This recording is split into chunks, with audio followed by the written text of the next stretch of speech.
বন্ধুরা, সবাই কেমন আছো? আজকে আমরা গরম গরম খিচুড়ি বানিয়েছি। তো কিভাবে বানিয়েছিলাম সেটা তোমাদেরকে দেখাবো।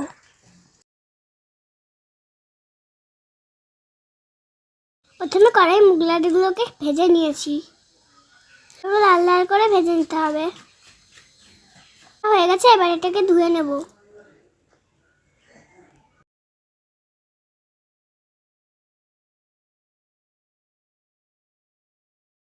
এটা ধোয়া হয়ে গেছে। গোবিন্দভোগ চাল ধুয়ে নিয়েছি। এবার কড়াই তেল দিয়ে দিচ্ছি। তেলটা গরম হলে এটা শুকনো লঙ্কা তেজপাতা দিয়ে দেবো। 5 ফোড়ন দিয়ে দিলাম। এবার এর মধ্যে জল ঢেলে দেবো। গোবিন্দভোগ চাল আর মুগ ডাল দিয়ে দিচ্ছি। পরিমাণ মতো লবণ দিয়ে দিচ্ছি। পরিমাণ মতো হলুদ দিয়ে দিচ্ছি।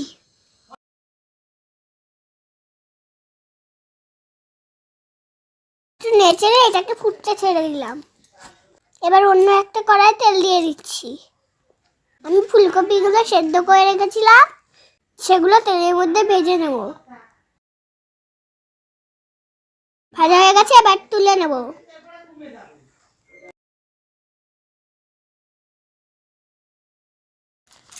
এবার ফুলকপিগুলো ভাজা হয়ে গেছে, ফুটন্ত খিচুড়ির মধ্যে দিয়ে দেবো।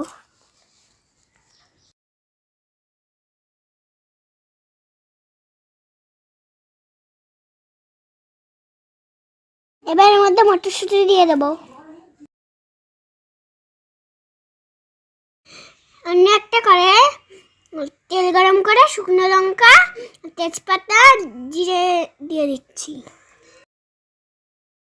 আদা কুচি আর কাঁচা লঙ্কা দিয়ে দিলাম।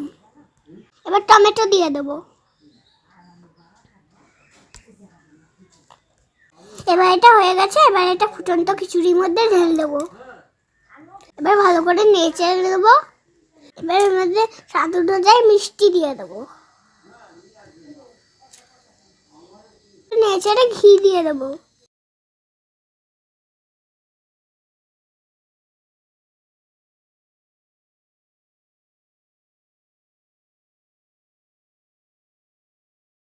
এবার আমাদের খিচুড়ি রেডি হয়ে গেছে, টেস্ট করে দেখবো কেমন লাগে। গরম গরম খিচুড়ির সাথে পাঁপড় ভাজা, চামচে করে একটুখানি মুখে পড়ে দিই। ইয়াম্মি হয়েছে। আমার ভিডিওটা ভালো লাগলে একটা লাইক করে দেবে। টাটা।